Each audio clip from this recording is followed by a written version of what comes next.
Muito bem, olha, muito importante compreender o toque. Nós fizemos isso nos blocos anteriores, mas agora, doutor César, chegou o momento da gente acompanhar o 4º episódio do documentário Sobreviver.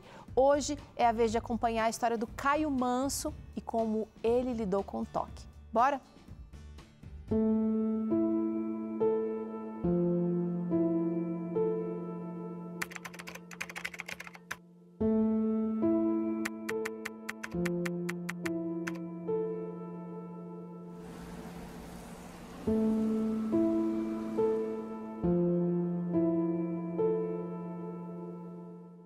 Eu estava dirigindo na Marginal Tietê, em São Paulo, era um sábado, voltando para casa depois de uma confraternização, e num determinado momento, debaixo de um viaduto, né, eu tive a sensação que eu poderia ter machucado alguém. Era um pensamento, é como se fosse uma voz indo, você machucou alguém. E eu tive a necessidade naquele momento de ter que subir na ponte e voltar inúmeras vezes.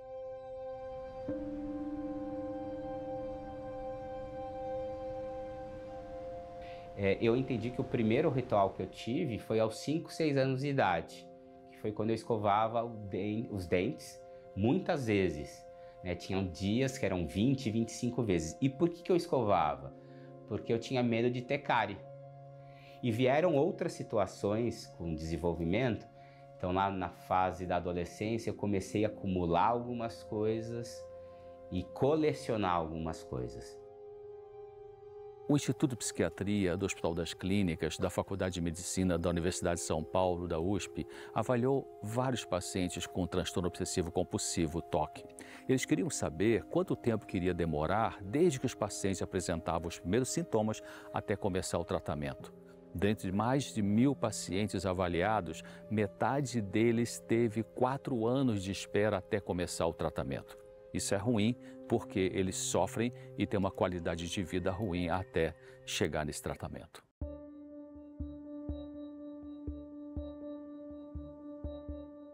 Normalmente o transtorno obsessivo-compulsivo ele termina se tornando crônico, né? Porque a pessoa fica escrava dos pensamentos, que isso a gente chama das obsessões. Por exemplo, se ele tem uma obsessão de dano, ele vai ter um medo muito grande de que alguma coisa vai acontecer. Então ele, por exemplo, não vai sair de casa porque ele vai o tempo inteiro acreditar que a casa não está fechada da maneira adequada, porque pode acontecer uma explosão, pode acontecer um roubo. Ele vai começar a criar problemas no relacionamento social dele. Ele termina restringindo o relacionamento social. Você tem, por exemplo, obsessões repugnantes, que é a nível de violência. Ele acha que de repente ele vai agredir alguém, ele vai matar alguém, machucar alguém, então ele também vai se isolar afetivamente. Realmente é algo que gera um sofrimento muito grande. Na minha jornada, os toques eles foram mudando e foram ficando mais graves, até que chegou um momento de chegar de incapacitar, não, mas ele tirou muita qualidade de vida, né? Então eu tinha muita questão de checagem, sempre tinha que ver o botão do fogão para ver se não estava escapando o gás. E aquilo não era uma vez, eram várias vezes, né? Tinham noites que aconteciam 15, 20, 30 vezes. A checagem da porta. Então será que realmente eu fechei a porta? Isso na hora de dormir. Aí quando eu deitava, você fechou a porta? Aí já era aquela dúvida, eu ia lá e checava.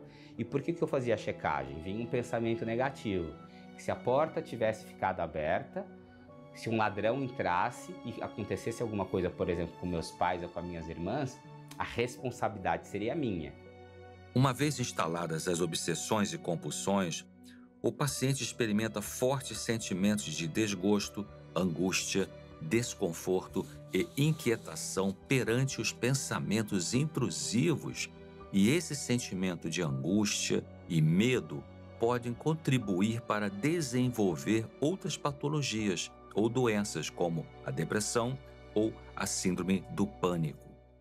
A base do toque é o medo, né? O medo e a culpa.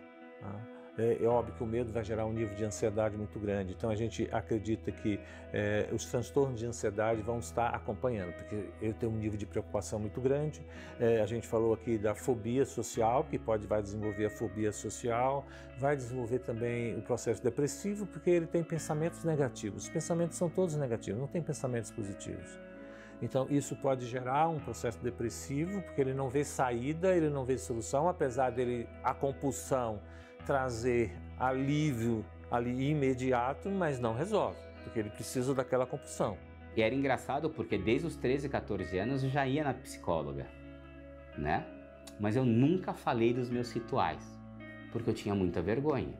Como eu tinha vindo de uma crise depressiva e do pânico um pouquinho antes dessa, que eu chamo de um evento fatídico, né? Que foi o divisor de águas para mim. E foi quando eu tomei coragem de contar para o psiquiatra, né?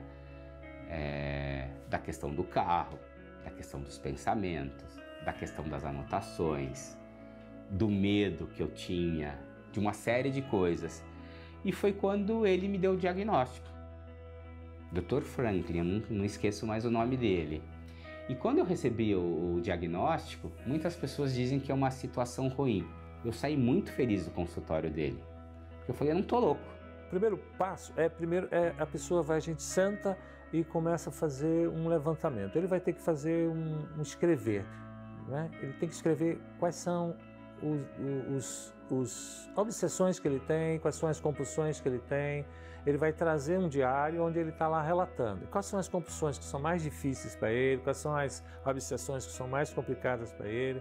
E a gente vai trabalhar em um grau de dificuldade do menor para o maior.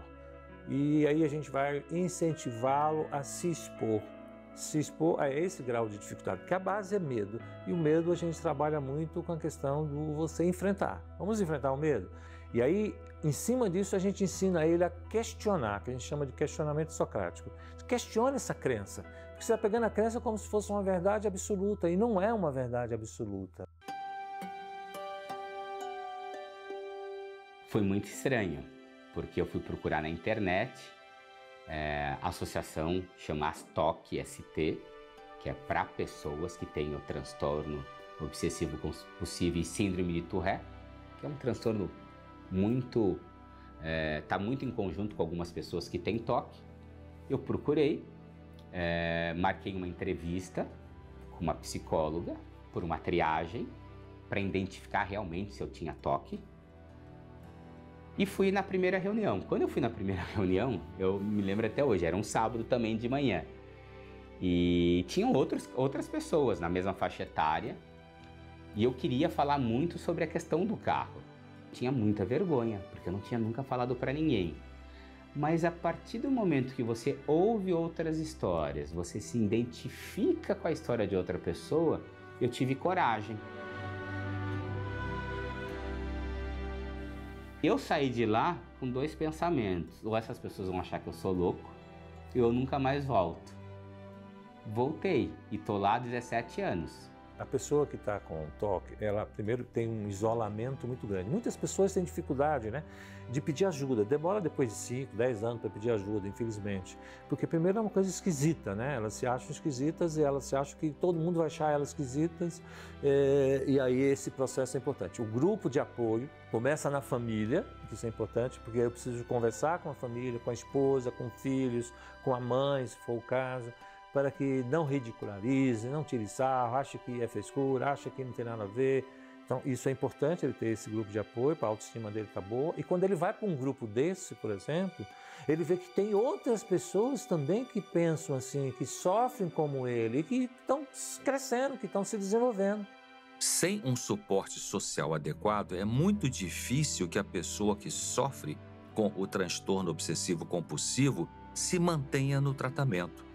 Por isso, é importante encontrar indivíduos que passam pelo mesmo problema, assim ambos poderão partilhar experiências e aprender juntos como lidar com esse transtorno. O procedimento é um tratamento psiquiátrico, ele vai tomar aí uma medicação, né, pensamentos obsessivos, isso é importante, ele está medicado, buscar um processo terapêutico, buscar um grupo de ajuda como esse que foi citado aqui, ter o grupo de apoio da família, né? Aprender algumas técnicas importantes de meditação, para ele poder lidar com esse processo aí mental.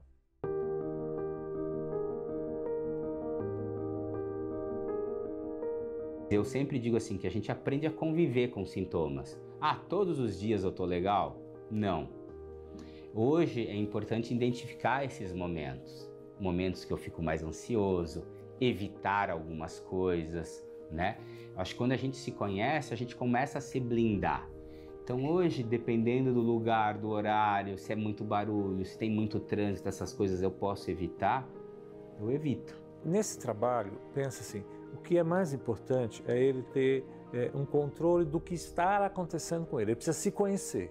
É por isso que esse diário que ele tem que fazer diariamente, ele tem que escrever, né? Olha, até para saber os gatilhos, né? Por que de repente esse pensamento veio? Ah, eu estava acontecendo, eu estava ouvindo uma música e veio esse pensamento. Ah, eu estava lá comendo tal coisa e veio esse pensamento.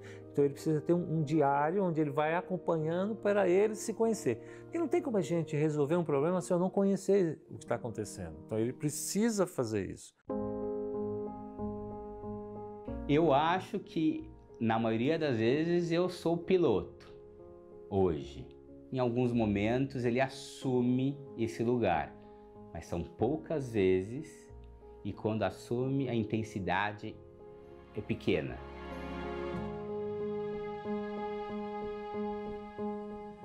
Você que está sofrendo com transtorno obsessivo compulsivo, esses pensamentos que não saem da cabeça, essas atitudes repetitivas tão chatas, não é?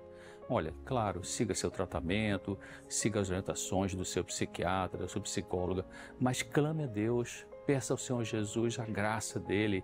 A graça de Jesus não é uma filosofia, é uma energia que vai ajudar você a construir novas páginas na sua vida com serenidade, com um grande alívio e quem sabe com a cura que ele pode produzir. Então clame a Deus, peça e Jesus vai trazer para você o alívio que você precisa. Uau, que legal, que bacana ver o sorriso do Caio, Dr. César, com esse controle, com esse diagnóstico fechado, né, e com essa aceitação social, tudo isso muito importante. Com um aprendizado, né, de que quando a gente aprende sobre o sofrimento que a gente tem, os detalhes, as características, isso vai dando ferramentas para poder trabalhar e diminuir o impacto disso na nossa vida, né? Maravilha! Agora eu quero convidar você que está sentindo angústia, que está sentindo dificuldade, você tem aqui na gente um apoio. A Novo Tempo tem trazido conteúdo, tem trazido coisas boas aqui para você, mas tem trazido também a oportunidade de você receber o Guia de Estudos Sentimentos por aí e também de falar com os nossos conselheiros aqui. Olha que legal! Você vai ligar para cá no 0 Operadora 12 21 27 31 21, pode pedir o seu Guia de Estudos Sentimentos, ele vai chegar aí para você gratuitamente, mas você também tem apoio aqui de ouvido.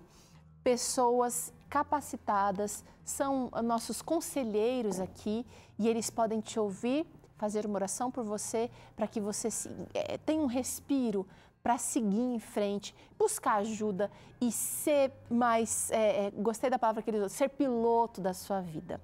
Dr. César, a gente pausa agora para o intervalo, na volta já tem dúvidas aqui para o senhor responder, então você de casa não perde não que a gente volta já.